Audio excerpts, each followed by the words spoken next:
What's good, you too, man? It's your boy SB, and I'm back with another sports break. Well, you guys, the matchups are set. We know who we got coming up here today. It's gonna be the Warriors versus the Celtics. So it is what it is, man. It's time to go ahead and break down these finals. See what we're gonna have. What's the most important thing for each team? The keys that they're gonna need to win, and to see which team's gonna walk away ultimately the champion. Man, so that's what we're gonna be doing in this video here. I'm gonna be breaking down the series, letting you know what to expect from both sides. So, other than that, let's go ahead and get into the vid.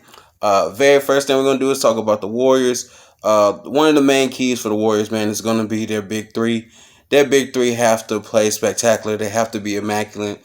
They have to be the talent that we know that they can be. Uh, I think this season we've seen the importance of each one of those players being Klay Thompson, Draymond Green, and Steph Curry.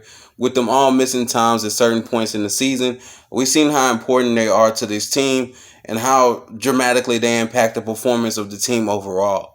I think this season we've been able to see just how important Klay Thompson is to this organization.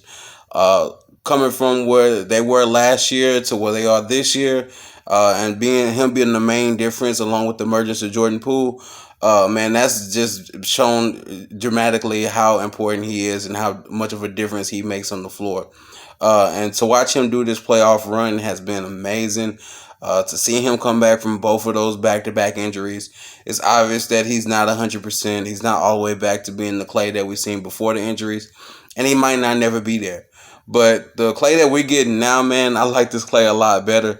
You can see the pain and the hurt in his eyes, and you can see the hunger in the way that he plays, that he wants this, and that he's thought about this for those 2 years that he had to miss.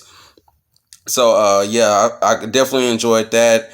I think people can also tell the importance that Draymond has on his team a little more than usual because, Draymond doesn't get really much credit for the championship runs that they've had. But I can make the argument, man, that they don't win those rings if Draymond not on this team.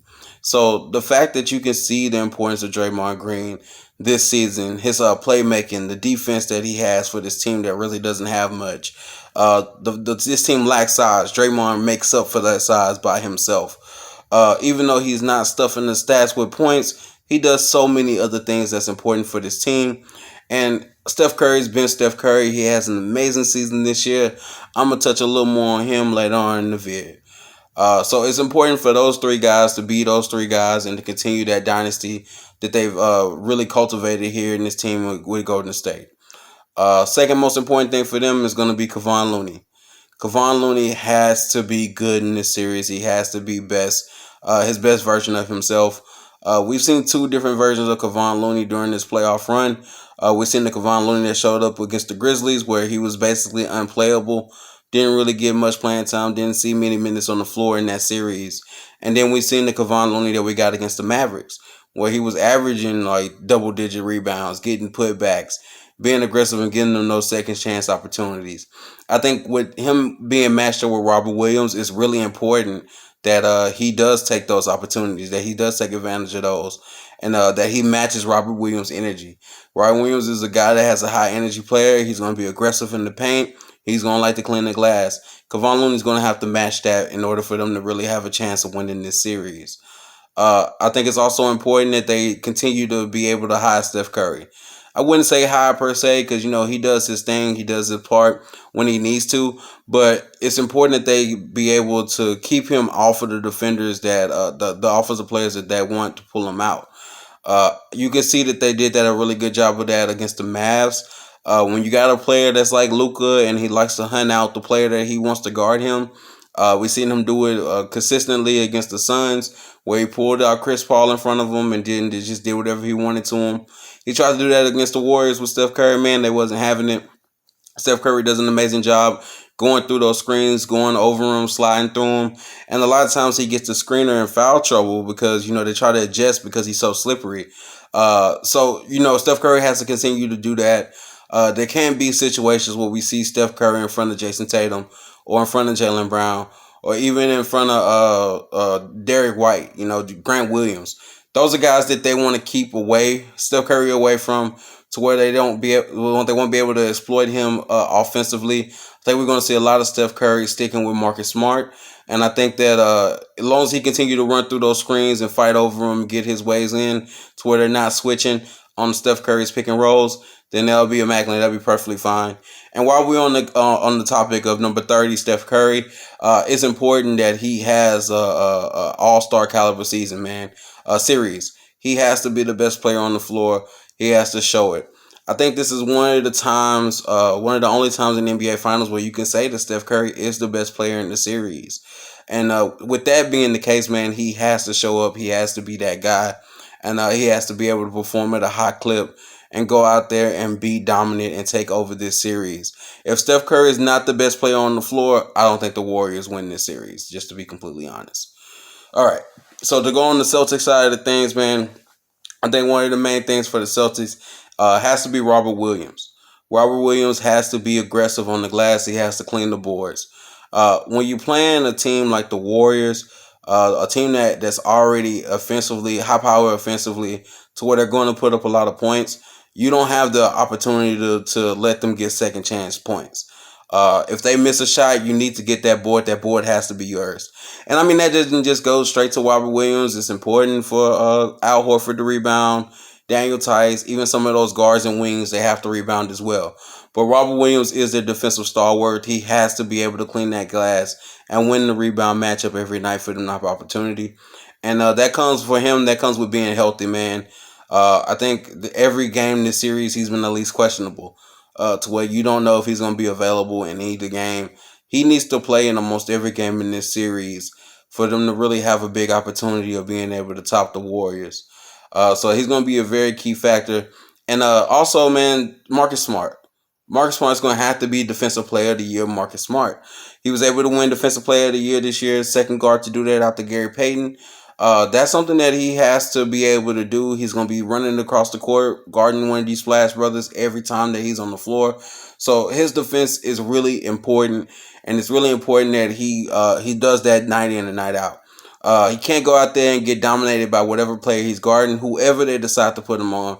He has to be able to take that player away, even if that's just Jordan Poole. He has to be able to take Jordan Poole out of this series and not let him be able to freestyle. Even if he's guarding Klay Thompson, Steph Curry, he has to be the best defensive player that he could be and lock one of these players up and take them out of the equation and let the chips fall what they may after that. But just the thing, just where Robert Williams, he has to stay healthy. You see Marcus Smart out here taking screens from fives, throwing his body all over the floor, playing hard as he can. And then the next game he's out because he got bruises and bumps. That can't help him in these finals. They need him. He's such an important piece for the defensive side of the ball. And it's also important for Derek White. Even Derek White, Grant Williams, Jaylen Brown, all those guys have to be defensive stalwarts, have to be the best defensive version of themselves that they can be. But it starts with their best defensive player, and that's going to be Marcus Smart. Another important key for the Celtics, Ime Udoka. Ime Udoka has to have the best coaching performance of his short career as a head coach. This is his first year being a head coach. He made it to the NBA Finals in his first year as a head coach. And I think he's only the fourth coach to be able to pull that off, which is an amazing feat in and itself, man. So that's a really good thing for him that he was able to get that taken care of. So that's great. But in this series, man, he's going against one of the best to ever do it, and that's going to be Steve Kerr. His sets have to be amazing. Ime Udoka is a defensive coach. His defensive sets have to be spectacular. He don't have the opportunities to have these players not in the right spot or not being ready defensively. And the most important thing is he has to have the team ready overall. These guys have to be ready to play from tip. The Warriors is not one of those teams where you want to get down early and try to fight your way back. It's going to be really hard to win that way. They have to be ready from tip to compete and to be able to be competitive throughout the course of the game. So it's on the coach to have those players ready for that type of situation. And speaking of being ready, the last point is Jason Tatum. It's time for Jason Tatum to take another step. And I know that's hard to say because he's taken such a big, huge leap this season to where he's gotten himself into top 10 NBA player conversations in the NBA right now. But it's time for him to take another step, man. He's going to have to go up and to being one of the top 5 players in this series, in the NBA in this series. I know it's hard to say. That's a lot to put on a 23-year-old player. But that's what this team is going to need in order to be competitive. We've seen games this season, I mean, this playoff run where Jason Tatum has went ghost. You can call back to game 3 of the conference finals against Miami, where he only scored 10 total points. That's not going to be able to happen against the Warriors and expect for them to win. Jason Tatum has to be immaculate. He has to come out and be the best player on the floor. And in my opinion, he has to average between 28 and 32 points in this series for them to have a shot at winning. Uh, it came out in game 7 wearing that Kobe elbow sleeve. Man, wear that every game if you have to. Because that's the performance that they're going to need in order to top this Warriors team. They're going to need the best offensive performance and the defensive performances on both sides of the ball in order to be able to pull this out. So with that being said, get to my pick. Last year I was able to pick the Bucks in the correct amount of games. I feel good about that. I was proud about that. So let's see if I can repeat that this year. First of all, I think this series is going to be a dogfight. I think it's going to be back and forth. I can't really take another series where it's back-to-back blowouts like that. That really kind of dampened the playoffs this year. So I'm hoping that this finals is going to be, every game is going to be close, come down to the wire. And I think that it will be. But with that even being said, I think my predictions are going to end up being the Warriors in 6. And the reason I say that is because of the championship history that they have. They have so many players that's been there, done that know how to win those close games, that know what it takes to be a champion and know what it takes to win the NBA Finals. I think that's an important thing, and that's a really key factor that separates them from the Boston Celtics, who don't really have players that's been there before. So this is going to be a big moment for them, but I think that the overall, that experience, you can't really top that. It can't really be beat. And like I said before, man, Steph Curry has to have that performance where he goes out and win that final MVP, finally put that notch in his resume, and kind of cement his legacy. So I think that he has that on his mind. He definitely knows that more than anyone. And I think that we're going to see a spectacular performance from Steph Curry. And I think some stuff like that is going to be a little bit harder for the Celtics to overcome. So that's the vid, man. I appreciate you guys for taking the time to watching this one. Be on the lookout. We're going to drop another one maybe after game 1 and game 2, recapping that. I got another video from the SB versus Everybody series coming out. Y'all be on the lookout for that. But other than that, in the comment section down below, let me know who y'all got for the finals.